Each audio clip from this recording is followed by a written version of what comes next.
Ali ste bili deležni groženj ali žalitev na spletu?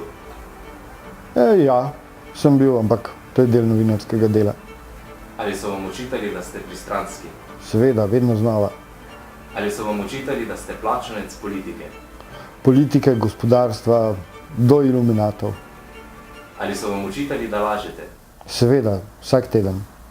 Ali so grozili vašim bližnjim ali kako drugače nadlegovali?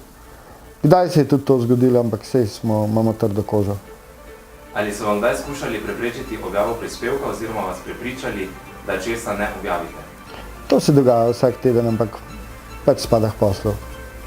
Ali so vas kadarkoli s čimerkoli skušali podkupiti oziroma odvrniti od poročanja s podkupnino, nagrado ali darilom? Ne, v resnici ne. Lagal bi, če bi rekel. Ali so vam grozili s tožbo? Ne samo grozili, tudi dobili smo jo kakšno.